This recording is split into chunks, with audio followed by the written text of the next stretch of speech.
Welcome back guys. Let us discuss 8th question of exercise miscellaneous. An equilateral triangle is inscribed in the parabola y square equal to 4ax. तो एक equilateral triangle हमने parabola के अंदर डाला है. Where one vertex is the vertex of the parabola. We have to find the length of side of the triangle. ये एक important question है सीबीएसई के हिसाब से भी और कंपटीशन एग्जाम्स में भी ये क्वेश्चन काफी बार रिपीट हो चुका है. तो ध्यान से देखिएगा मैं इस क्वेश्चन को कैसे सॉल्व करता हूँ. तो एक स्टैंडर्ड पैराबोला है y square equal to 4ax. यहाँ पे y में क्वाड्रेटिक है तो इस पैराबोला की एक्सिस क्या होगी, x एक्सिस होगी. अगर ये x में क्वाड्रेटिक होती है x square equal to 4ay तो उसकी एक्सिस होती है y एक्सिस. और एक्सिस के अबाउट क्या होता है, पैराबोला सिमेट्रिक होता है.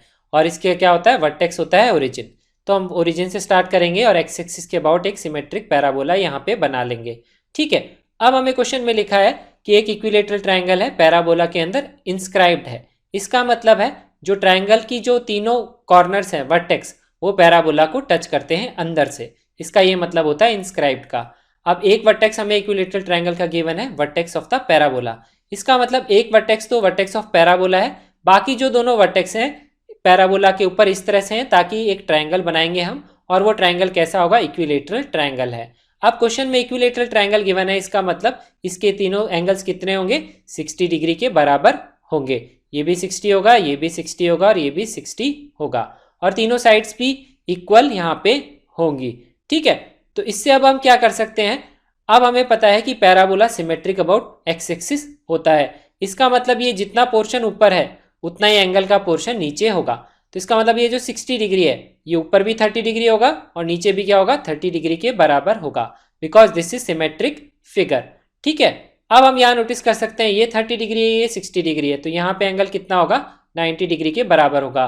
क्योंकि angle sum of A triangle कितना होता है, 180 डिग्री के बराबर होता है. अब हम ज्योमेट्री को यूज करेंगे. यहाँ पे हमें निकालनी है length of side of the triangle. तो एक लेंथ को मान लेता हूं मैं इक्वल टू एल. तो मुझे एल की वैल्यू यहाँ पे इवेल्युएट करनी है. ये भी एल है और ये तीसरी साइड भी क्या है, एल. अब मैं क्या करूंगा, ये वैल्यू यहाँ पे निकाल लूंगा. ठीक है. तो ये वैल्यू क्या निकालेंगे, इसके लिए हम इसके कोऑर्डिनेट्स निकाल लेंगे इस पॉइंट के. हम इसके कोऑर्डिनेट्स लिख सकते हैं एल कॉस 30 और एल साइन 30. ये आपको आइडिया होगा ही. अगर एक एल है यहाँ पे एंगल थीटा होता है तो हॉरिजॉन्टल वाला होता है एल कॉस थीटा, वर्टिकल वाला होता है एल साइन थीटा. अगर आपको नहीं भी पता है तो भी आप क्या करिए, इसके y कोऑर्डिनेट को लिख लीजिए y.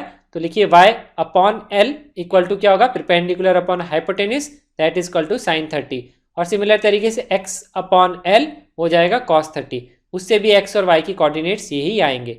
अब देखिए इसके कोऑर्डिनेट्स लिखने के बाद में अब मैं क्या करूंगा, x की वैल्यू ये पुट कर दूंगा पैराबोला की इक्वेशन में और y की वैल्यू मैं ये पुट कर दूंगा पैराबोला की इक्वेशन में. क्योंकि ये जो पॉइंट है पैराबोला के ऊपर ही लाए करता है तो ये इसको सेटिस्फाई करेगा. तो उससे एक ही वेरिएबल में क्वेश्चन बन जाएगा एल में, जो मुझे सॉल्व करना है. तो हमारा आंसर डायरेक्ट यहाँ पे आ जाएगा. तो यहाँ पे हम इक्वेशन लिख सकते हैं एल साइन 30 का square equal to 4a multiplied by L cos 30. अब साइन 30 की वैल्यू होती है हाफ, तो ये आएगा एल बाई 2 का स्क्वायर. कॉस 30 की वैल्यू होती है एल रूट 3 बाई 2, तो ये आएगा एल रूट 3 बाई 2. अब इसको सिंप्लीफाई कर लेंगे तो लेफ्ट साइड में आएगा L square by 4, right side में आएगा 2 और 2 4 कैंसिल आउट हो जाएगा तो ये आएगा 2a और यहाँ पे आएगा एल रूट 3. अब हम यहाँ नोटिस कर सकते हैं एल स्क्वायर से एल कैंसिल आउट हो जाएगा तो एल की वैल्यू आएगी 4 multiplied by 2 that is 8 root 3a. तो ये हमने निकाल ली length of the side of the equilateral triangle inscribed in the parabola, जिसका एक वर्टेक्स कहाँ पे, ओरिजिन पे है. तो एक इंपॉर्टेंट मेथड है, ये आप ध्यान रखिएगा. Thank you so much for watching this video and have a nice day.